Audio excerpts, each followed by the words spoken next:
So the first thing is, as we all know, tonight being Shivratri, it is a auspicious time for any kind of practice or any kind of study and any kind of sadhana.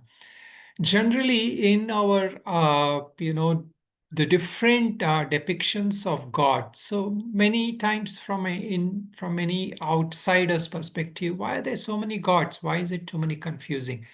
So here, each god we take in has a means of that ultimate reality. So that formless essence of the divine can manifest in any form. So that is the way to really understand this, different forms that is depicted.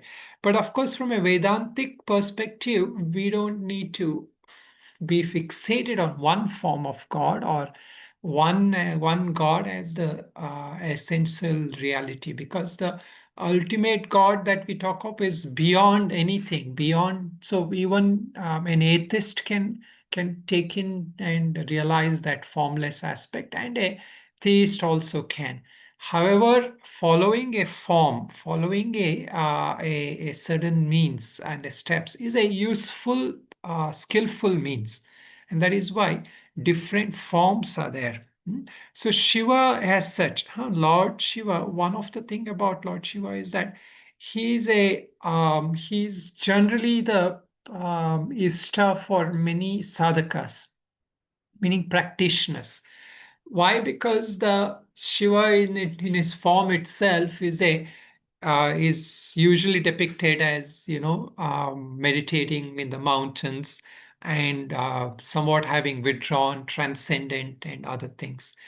Unlike Lord Krishna or Rama and others who are seen more as avatars who manifest in the world, and they take certain roles.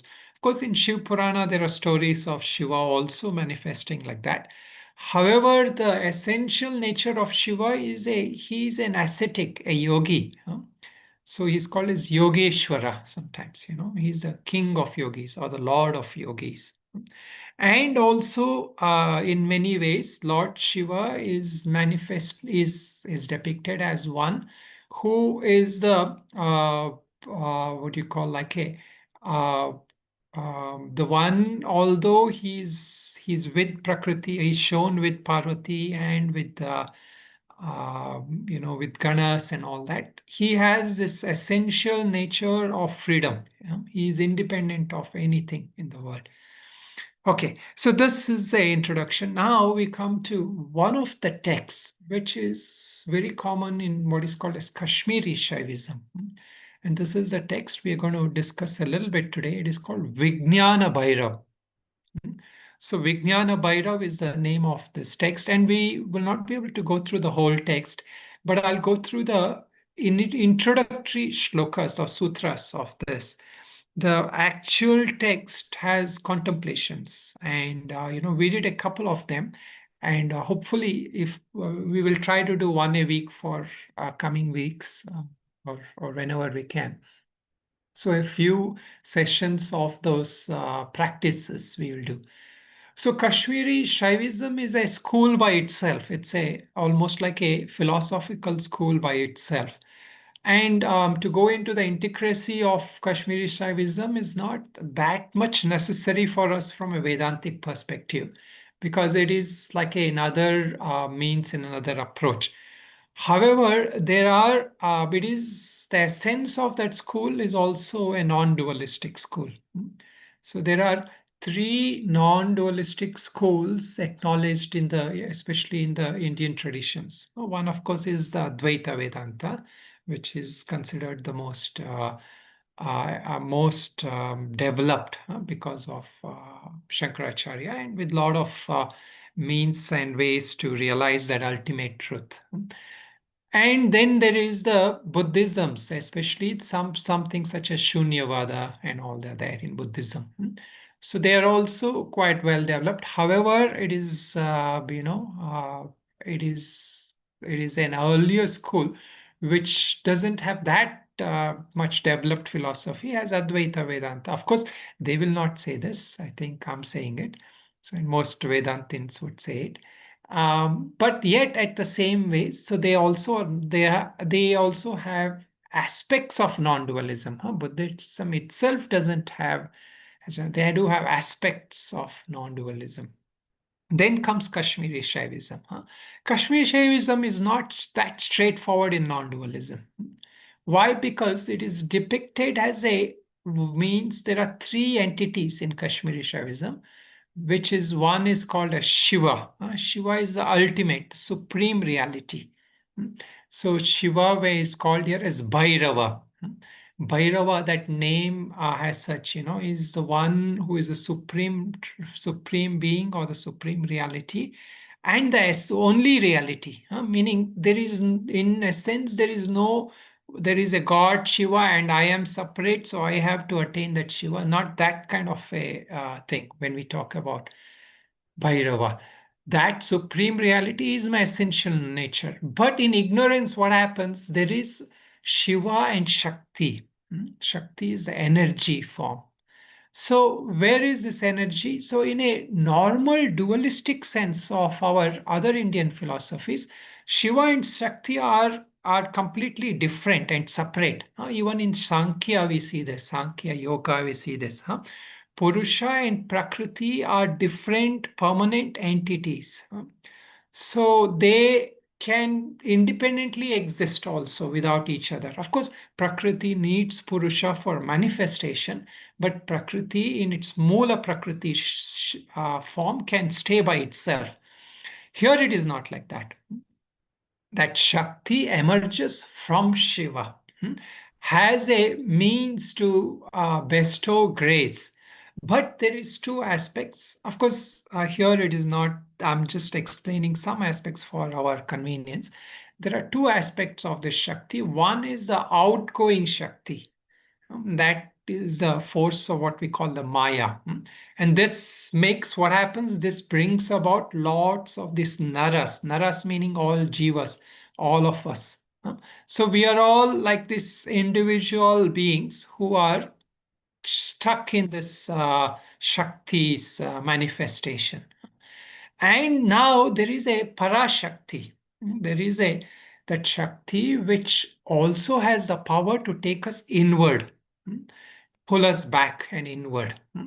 So how does this happen? And these, for doing this is the practices and the grace of Shakti is required. So this is how the school divides this thing as Shiva and Shakti. So what happens when the Parashakti starts working for us? Like if we start the grace of Parashakti, what will happen? Then we will merge back our essential nature into Shiva. The Bhairava will work, meaning we are no longer an egoic entity. We have realized our essential nature as one with that supreme truth.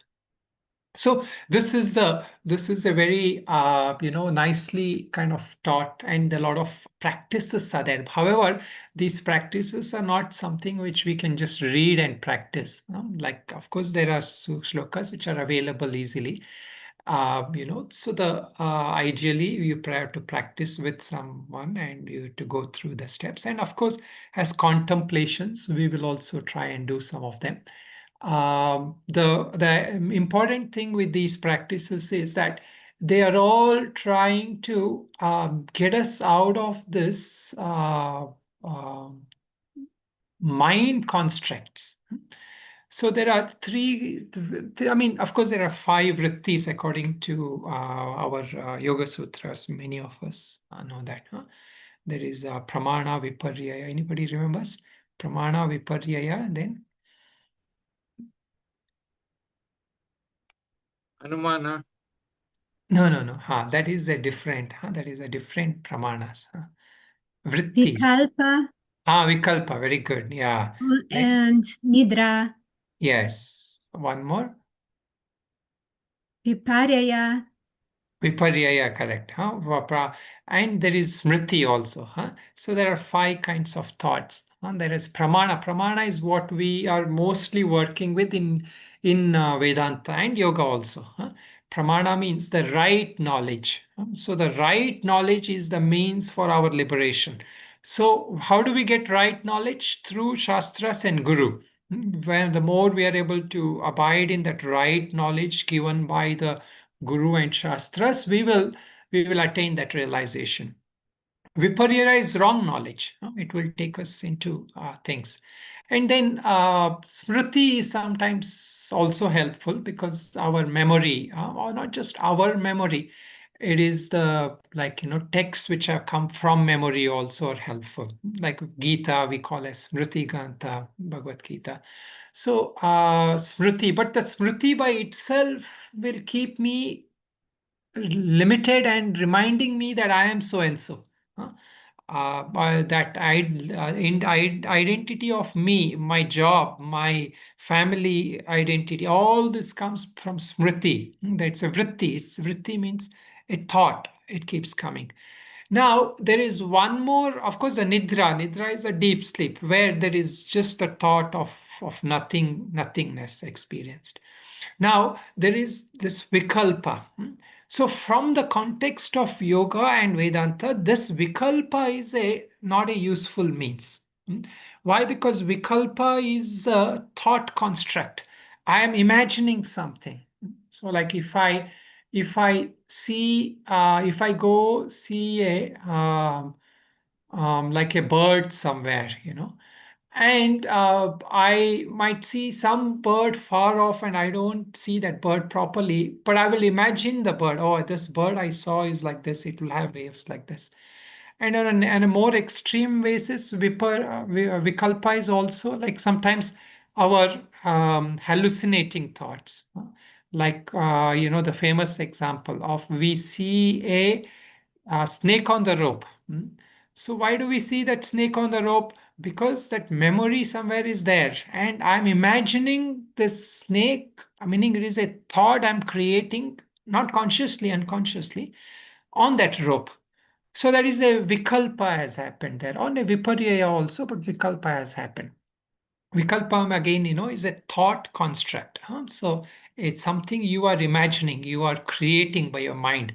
Sometimes, like people, when they say that in communication, when you're talking, sometimes some people will say things, they say, no, I never said that, you are creating that. So that is all like Vikalpa. So here now, Vikalpa is used in an effective way. How is it used in an effective way? How can Vikalpa be used in an effective way? So this is where, why I would like to discuss this text, because the one thing about it is the power of right contemplation, right thinking. So here it is called as Shuddha Vikalpa. Shuddha means pure. huh? A pure thought construct, meaning you are consciously creating a thought construct. In fact, I have mentioned to all of you about this Adhyaropa. I explained in this class. I keep bringing it because it's a very important Vedantic means. Adhyaropa is a conscious superimposition you are doing, right? You superimpose the aspect of a guru disciple, you superimpose the idea of a god, and so all this are, when it's done consciously, it is not harmful. When it is done unconsciously, like you're blindly believing in something, you are blindly accepting somebody because he's famous or somebody as your teacher. So those are all like blind beliefs. They are not helpful. But if you're consciously through your own reason have come to the thing and then you use it, that is a useful thing, useful vikalpa, shuddha vikalpa. Now, there is one more difference between a normal vikalpa and a shuddha vikalpa when it comes to our own contemplations. Now, what is this? Let us say, for example, I take this thing that I am the president of some India, America, or some country, and I keep affirming that. I say, okay, like nowadays, all these things are powerful, right? Like manifestation, like you can manifest whatever you want. That so there, what you are you're trying to create something on your using your vikalpa, your imagination. You imagine this, you imagine that, but now if you keep imagining you're the president, you will never become the president. Right. At the most, how much ever you are, like, at some point in your house you may be president, but there also at some point your spouse will, or your children will bring you down to earth and tell you you're not, you're just this person. So that vikalpa is not going to, it is inconsistent with reality. Yeah. Some vikalpas are effective in the working reality. Like you can imagine, like, I'm confident person, like, these are psychological tools, right? I'm a confident person. I am a, like for people who are shy, and they teach like that. So there, that can be useful in the vyavahara, to help, bring some traits in you. But that is still again a kind of a transitional thing. It is in the transitional reality. It is not something you'll always have, because it is not the permanent truth. Now here the vikalpa is that you're trying to identify with that ultimate truth and claim that my essence is the same as Lord Shiva. Hmm? My essence is the same as Lord Shiva is the ultimate reality. And that, in order to achieve that ultimate reality, you are imposing this thing which is not in your present realization. And so it is becoming a means of imagination for you. It is become necessary for you to imagine this, because it is not in your present understanding. Ideally, of course, it has come through Shastras and Guru, and it is even more powerful.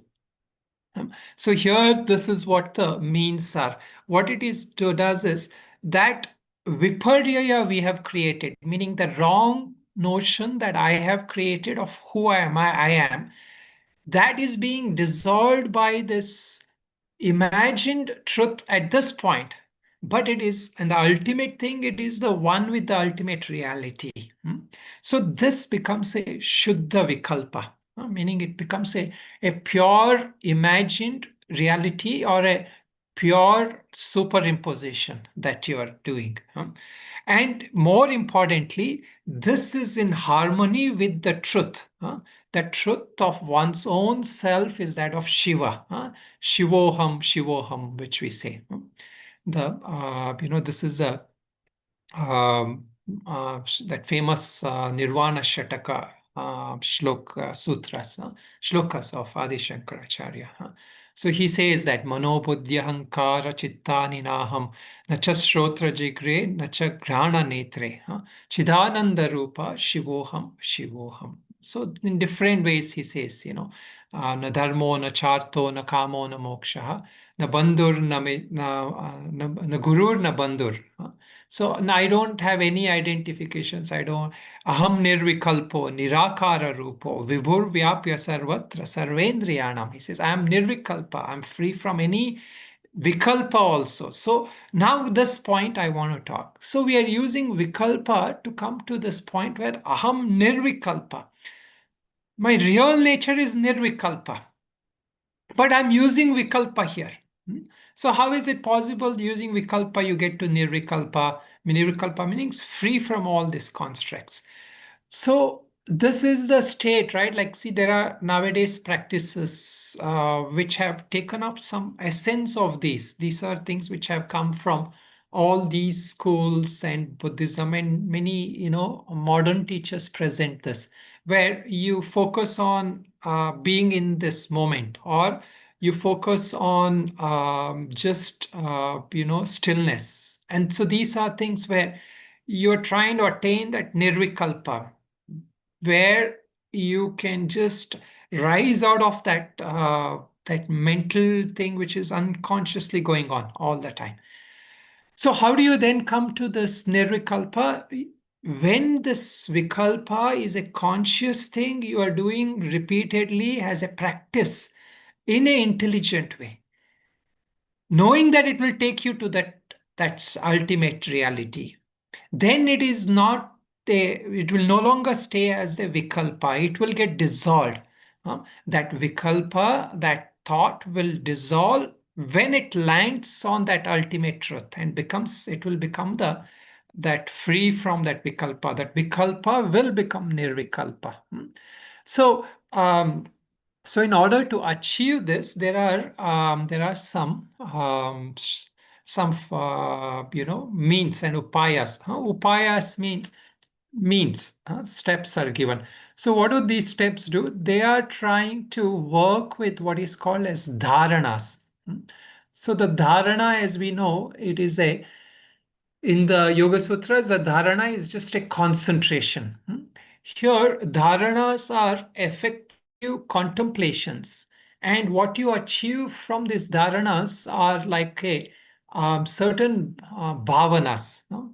The bhavanas means some means of creative contemplations, like a which involves you at the level of feeling also, at the level of mind feeling, like those of you who came for the meditations, which we did.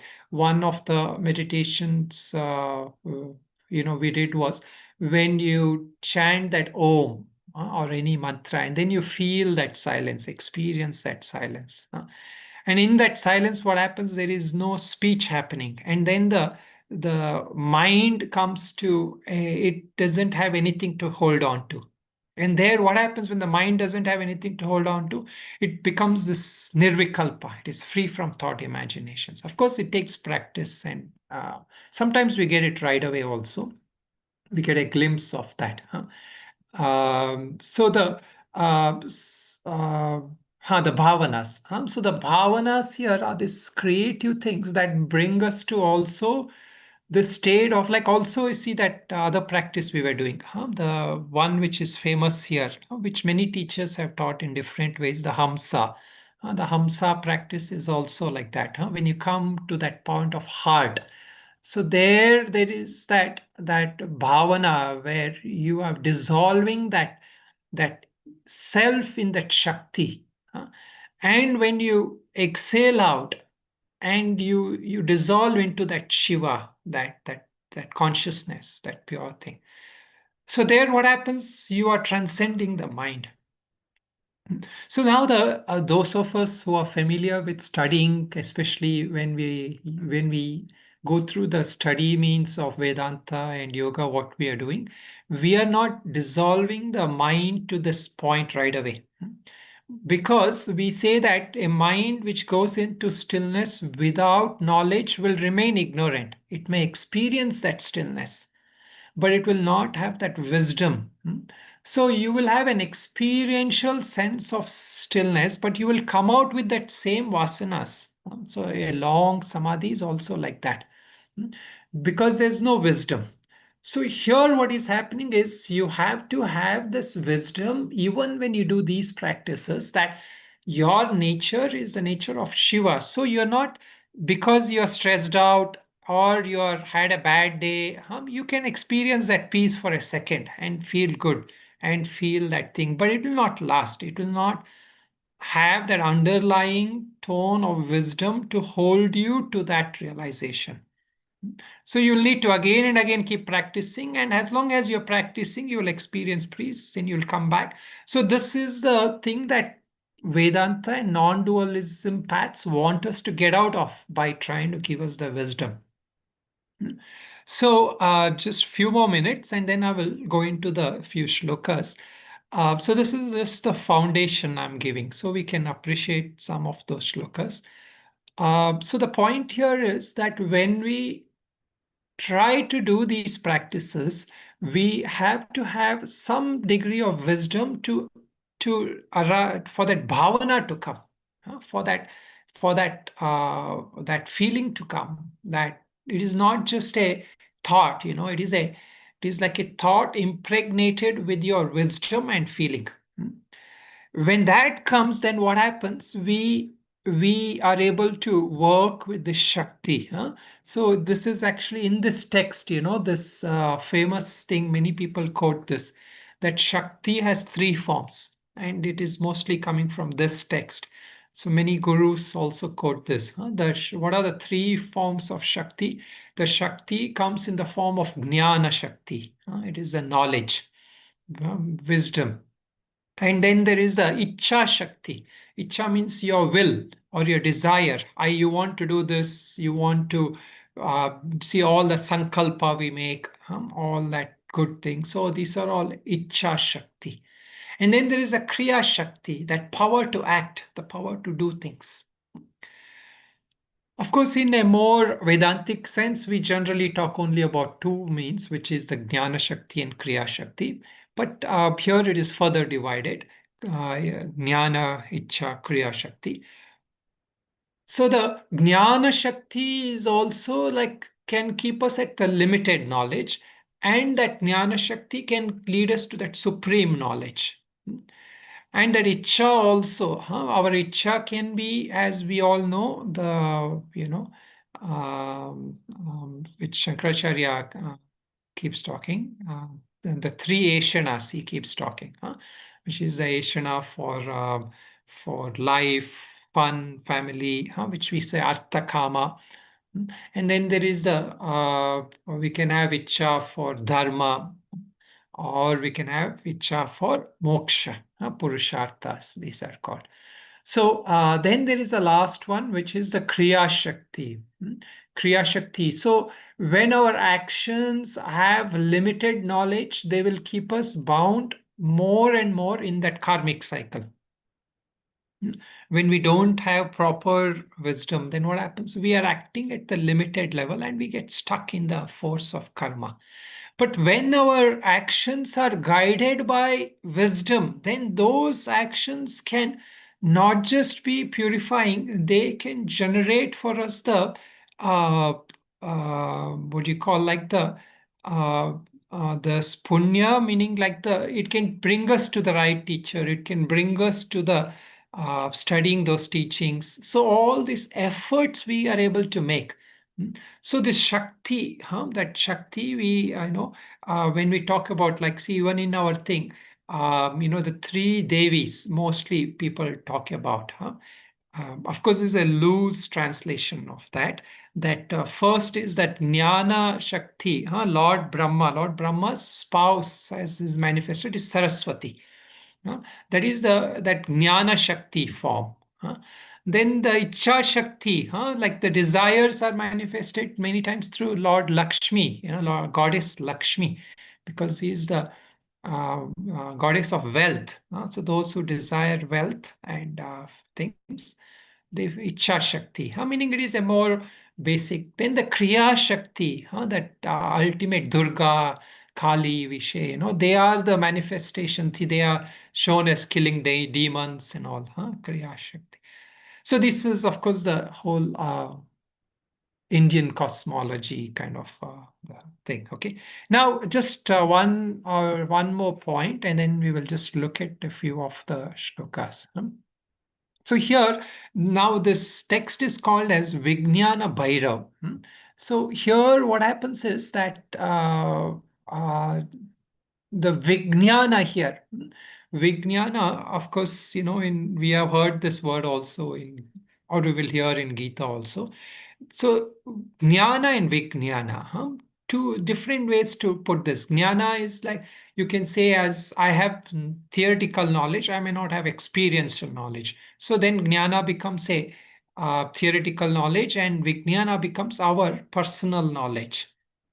So like if somebody comes out of a university, he has the theoretical knowledge. Once he starts working and gets experience, then he gets the experiential knowledge.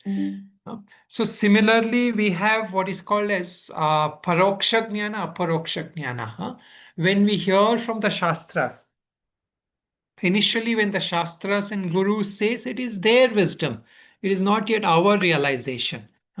Then as we go with that thing, it becomes aparoksha, our own wisdom. It becomes our knowledge. And then there is similarly that Vijnana here in a more way is that how can you put that knowledge into your practice? Like all that we have learned, how can you apply it? How can you practice it? So that is that why this thing is more like called it as practices, and he gives 112 practices for this, 112 things. Some focusing more on how you can experience the state of shunyatva, kind of a complete dissolution of all the mind constructs, and some which are focused more on some asana mudras and all that. Uh, some are focused more on how to transmute like all the joys of the world and see the essential joy in that, in that supreme reality as the source of all the joys.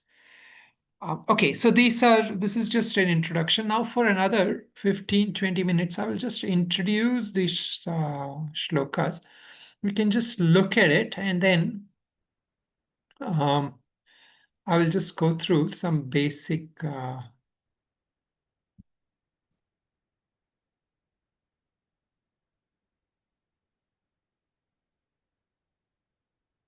Okay, huh? So we will start from this. So this is the dialogue between Devi. Devi here is the, you can take it as Parvati or Bhairavi, or they're called a Bhairavi. Huh? So this the first is her. She starts that discussion. She talks about the Rudra or the Bhairava in form. She says, "Oh Deva, I've heard in detail that all that has been revealed through union of Rudra and his Shakti, and what has emerged from that Tantra text." Now this is her question. Adyapi na nivritto me samshayah parameshwara kim rupam tattvato deva shabda rashi kalamayam. What is what if I have this doubt? What is the doubt? The doubt is, are you of the power contained in sound? Like all the mantras, where the mantras, are you that power which all the mantras, like we chanted now, Om Namah Shivaya and all that. So are you that power? Or that can your reality be pursued to different ways? The different means, different things. Um, like here it's given nada, bindu, vibration, and all the chakras, ascending the different chakras, because here references are also made to this kundalini, kriya, and all that are made. Or is your reality transcendent or immanent? Para paraya sakalam aparayascha vapunaha. So are you of that transcendent apara, that about everything? Uh, so, or are you the immanent one? So then, in form of color, shape, form, which one are you? So now, in order for all this, he gives his answer. This is the most secret part of tantras. Yet I will speak to you about what has been expounded regarding the forms of Bhairava.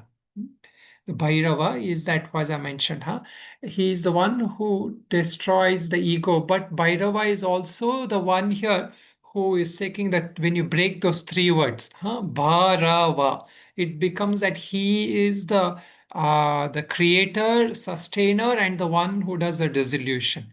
So here, when you hear this, then you realize it is not just the Shiva who dissolves. It is that supreme Lord, who is the creator, the sustainer, and the one who dissolves also. Now he mentions this important point. So there is what is called as the um, um, tada sarataya devi vigneyam shakrajalavat maya swapnopamam chaivam gandharva nagara brahmam. So he now mentions this, all these things that you talked about, all the different sadhanas, like simple mantra or yoga, asanas, pranayama, and all this which we take to, and all the forms, worship of forms, deities, all that we're doing. He says these are like sakara aspect. They are the what do you call the form based aspect of that, and at some point or the other they are like an illusion, meaning no longer, this is not like you'll keep meditating and one day you will meet Shiva or realize, you'll have a form vision of him. That he says, even if you do, then what happens, that form will again vanish. So those are the sakara practices. They're useful means from our Vedantic point, but from here, he says, no, that is not the point here. These are prescribed for people, meaning here he says dhyanartha. Dhyanartha is actually meaning the meditation on forms and all that. Branta buddhina. Branta means those who don't have the right knowledge. They are having the wrong knowledge. For them, it is okay to use this as a starting point, but these are not the ultimate means. So he goes on to say, in reality, it is not the nine forms, not the letters, so all those things that she talked about. He says it is not any of that. It is not the nada, bindu, all that practices which we talk about. These things have been told like tales used to frighten children or to induce people of immature intellect to follow the spiritual path, just as a mother entices her child with sweets. So he's just giving an example. So, of course, we have to be careful at which stage we are. And so we have to use some of these means. But here he wants to point the higher teaching. So he's not talking about that, and so then he comes to the last this point before he says dikkala kalano mukta desho desha visheshini, the time space direction, all this which can be, that Bhairava cannot be measured in any of this, that ultimate truth about yourself and about the Lord. It cannot be. He says that one can have this inner experience when the mind is free from all modifications or thought. But this is what I'm saying. Vikalpa. Swanubhavananda vikalpon mukta gochara. So the one who is free from all these thought constructs. So that person can actually realize. How does he realize? Bhairavatmanaha. So through that Bhairavi is that Shakti. Through that forms of that Shakti, those practices, one realizes one's own true nature. One's own Bhairava as one's own being. The Aham Brahmasmi, which we talk about, that thing is the essence of his nature is known to be free of draws. So he goes on here, the transcendental nature state of Bhairava, which is described or is known by means of absolute or highest form, that is Paradevi. And then he goes on to say, Shakti Mathor Yadvad, Abheda Sarvadastitaha. So there is Abheda, there is no difference between Shakti and Shiva. So this is the fundamental difference in this philosophy versus the Sankhya and Yoga. In Yoga, is the Purusha and Prakriti are essentially different, but they join together. Here, there is no difference between the two. They are of that same essence. And that we, so there's a third entity. See, if there is no third entity, then it is none of our business. We don't have any problem. The third entity is what? The third entity is us as naras, as jivas. We have the third entity are stuck. And so we have to understand that this this seeming third entity is also not different or non-existent. And he gives that example, the fire and the power of the fire to burn. Fire has inherent in is that power of fire, right? To burn. So similarly, fire here is like Shiva, and that power of that fire to burn is Shakti.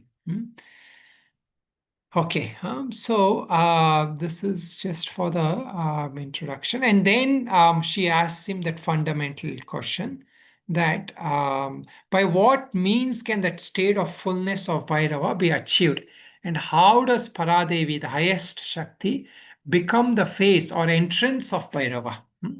So this now she asks the fundamental question. Now, if you're saying it is not these forms and it is not this sakara sadhana, meaning a sadhana with means, then how do I realize this ultimate reality using Bhairavi?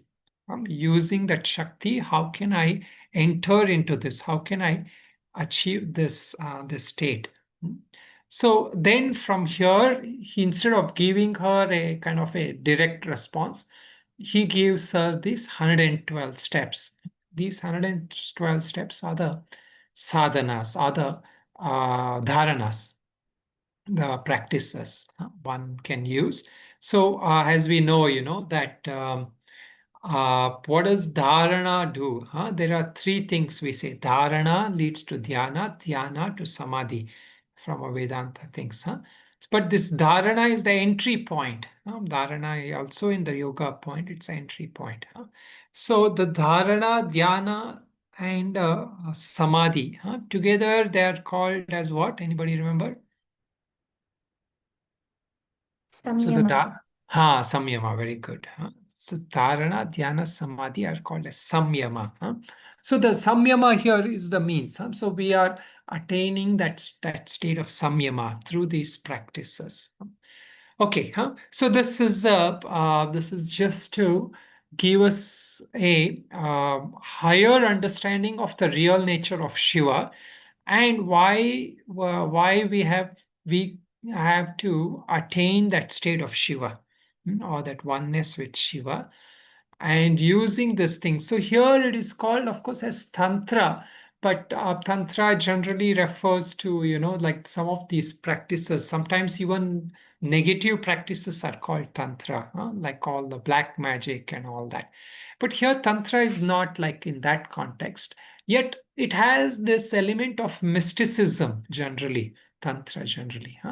But here, then in real context, for those of us who are already on the path of gaining knowledge and wisdom, this it will not have that kind of effect, or rather, we are not looking for that kind of effect. We are looking for abiding in that knowledge and how we can make that knowledge our realization. So rather than just having knowledge, which we are not able to realize when the hour of our need, when the body is going through challenges, when the mind is disturbed. So he does mention here, if the mind is too disturbed, then these practices also are very difficult to do. So we have to have our practices until we are able to have this one pointed focus on this. But the good thing is, if we have knowledge and practice, then we can abide in that faster.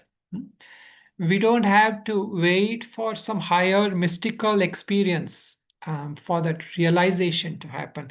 Because what is it that will free us from samsara? What is it that will free us from all the problems in the world? Is this wisdom, is this realization. So getting this realization, all the means are helpful. So here he talks about this upayas, upayas are this means.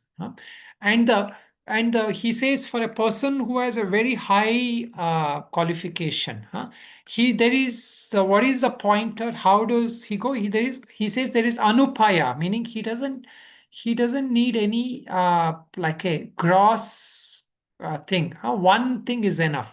So similarly here, if he realizes even one practice given of this, with that proper wisdom, can be an immediate realization. We also say this in the Dakshinamurti Stotra, we talk about this. there is a famous quote, the first, the invocation or praise of Dakshinamurti. It says, Maunam Vyakya Prakatita Parabrahma Tattva Yuvanam Vasishtante Vasadrishid Ganei Avratam Brahmanishtai Acharyendram Karakalita Chinmudramananda Rupam Swatmanam Mudita Vadanam Dakshina Murti Mide. Maunam Vyakya. So in silence, just by his Chinmudra, by showing that Chinmudra, and in that silence, he is able to communicate that truth of that Brahman. So similarly here, one practice with when we have that knowledge, when we have that proper understanding, is enough for that realization. Okay, so this is just an introduction, and in fact, those of you who wish to join some of those contemplations, you can sometime go back again to this introduction and listen to it.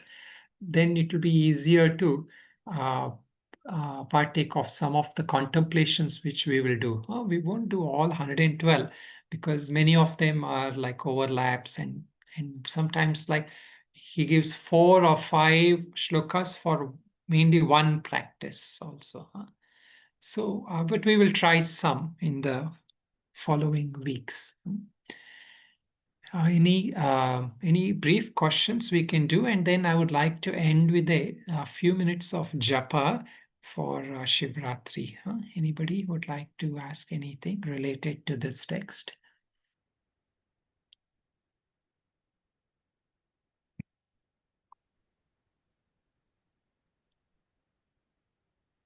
Yes, Sahajaboda. Swamiji, in this text are Bhairava and Bhairavi substitute words for Shiva Shakti? Yes.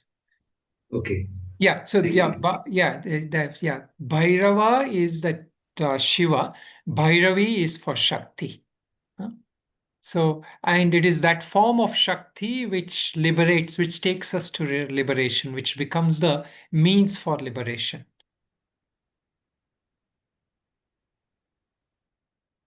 Are you to get that? I think, yeah, okay, I think is so. Okay, all right, anybody else?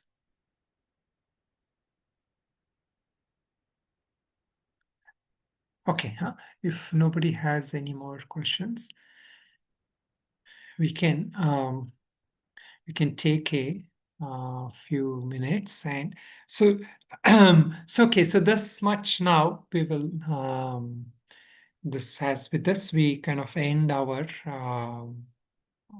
this scriptures introduction, and this is just to keep in mind. Now we will just do a little bit of japa on one of the names of Shiva.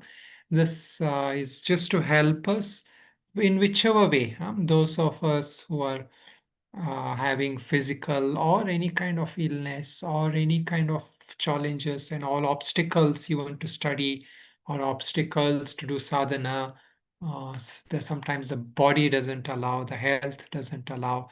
So in all those things, there is as we just discussed now, these are helpful steps to prepare the mind, and also today being Shivratri, it is a very useful way to have some chant as you go about your day or you go to sleep. It is good to, as much as you do. Sometimes these sadhanas done on special days are more effective, they say. Time and place sometimes plays an important role in the sadhana you do. We for this purpose sometimes, the Indian thing, they have all these days, and also like places, certain places they say the same sadhana will have multiple times the effect. So a same japa done on a certain day will have certain effect, but on certain days, certain time, certain place, it will have multiple times that effect, and that will help us on the spiritual path. These are all aids we have to use. So I'm talking more of all of you as sadhakas. So the knowledge is one part, but in order to abide in that knowledge, we have to do sadhana so we don't fall away from this. We don't, otherwise, what happens, according to our Indian thing, the scary thing is lifetime after lifetime you'll have to come. Huh? Punarapi jananam, punarapi mananam. But even if you don't believe in lifetimes, even in this life only, you will have to go through a lot of problems, and then the health is not conducive, then it is late. It will not have that same energy, right, to do that. Okay, so this I will just project this, and it's a very simple shloka, but we can just repeat this a few times. And what we will do is we will repeat it after I repeat this a few times, then we will end it like that only. We will not have another separate prayer. Oh, sorry, I think it's just-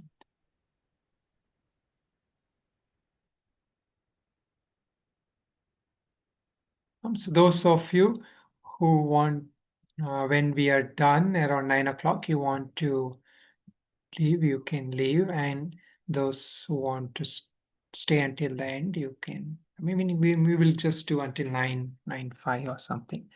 Okay, so this I've just put two things. So I put two ones. There's both are the same mantra. The most people are familiar with Om Namo Bhagavate Rudraya. So the sometimes pronunciation means sometimes it is called Om Namo Bhagavate Rudraya. So like that. So whichever one you can do. Don't worry too much about the intonations and all that. But for those who want to, then this thing is there. So you can repeat after me first few times, and then we can later on do together. Okay, just for about 10 minutes, we will do this and try to, as we do this, just like how we practice, after once we chant that mantra, just for a minute, for a second or two, just try to feel that pause, then chant again. And also, when you're chanting, you can have some form or formless aspect of the divine that you are able to relate to. And have some sankalpa. If you, for those of you who are used to these things, use some sankalpa, and then you can pray accordingly. All right, so please repeat after me. Om Namo Bhagavate Rudraya. Om Namo Bhagavate Bhagavate Rudraya. Rudraya.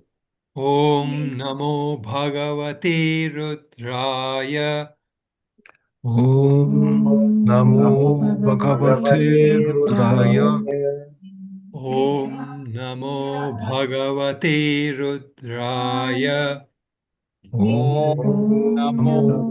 Bhagavate Rudraya. Om Om Namo Namo Bhagavate Bhagavate Rudraya. Rudraya. Om Namo Bhagavate Rudraya. Om Namo Namo Bhagavate Bhagavate Rudraya. Rudraya. Om Namo Bhagavate Rudraya. Om Om Namo Namo Bhagavate Bhagavate Rudraya. Rudraya. Om Namo Bhagavate Rudraya. Om Om Namo Namo Bhagavate Bhagavate Rudraya. Rudraya.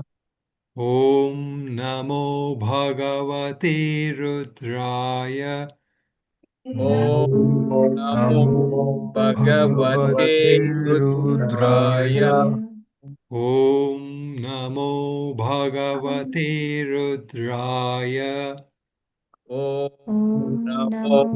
Bhagavate Rudraya. Rudraya. Connect to your heart and try to feel that coming from your heart, and an aspiration for freedom, liberation, and the ultimate knowledge, as much as you can bring in now and then. Om Namo Bhagavate Rudraya.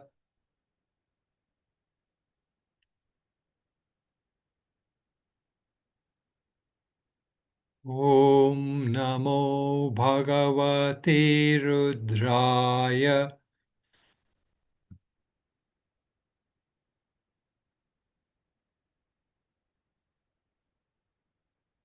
Om Namo Bhagavate Rudraya.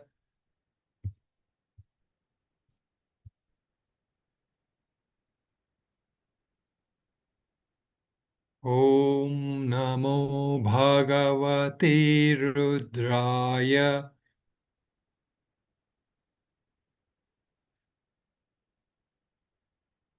Om Namo Bhagavate Rudraya.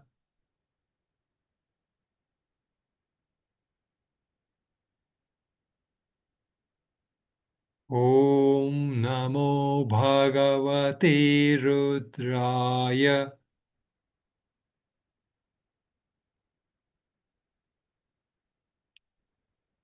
Om Namo Bhagavate Rudraya.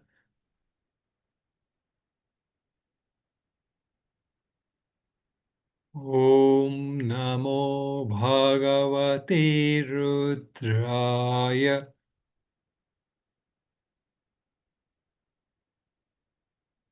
Om Namo Bhagavate Rudraya. You can do a little softer now. Om Namo Bhagavate Rudraya. Om Namo Bhagavate Rudraya.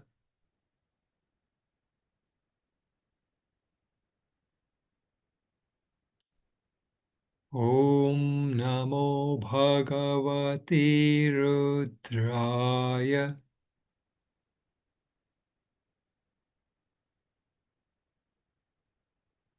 Om Namo Bhagavate Rudraya.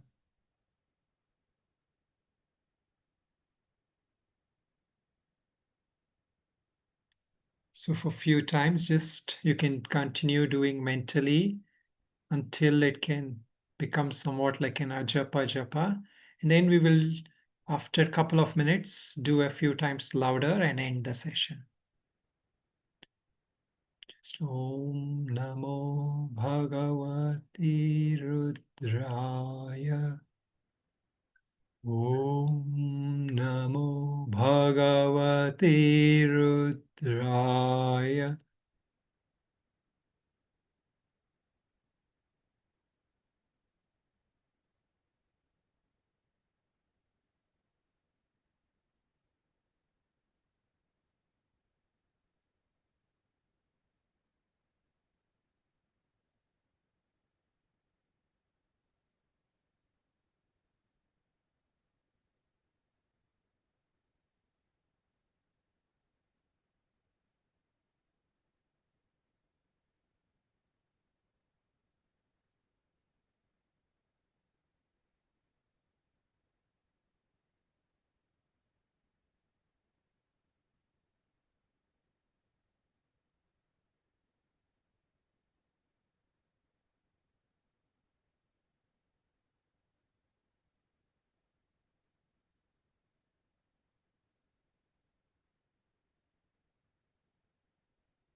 So today being Shivratri, an auspicious time, it's a good time. Whatever form we feel of Shiva we want to take on to, we can take on to and hold on to it in the mind and keep chanting this mantra throughout the night as much as possible or throughout your day, and as much as possible stay in that presence.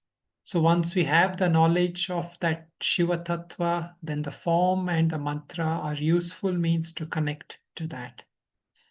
So we are no longer just chanting or doing a ritual in ignorance. We are doing it with wisdom. It leads us to realization. So a couple of more times and then we will end it here. Om Namo Bhagavate Rudraya. Om Namo Bhagavate Rudraya. Om Namo Bhagavate Rudraya. Om Namo Bhagavate Rudraya. Om Namo Bhagavate Rudraya. Om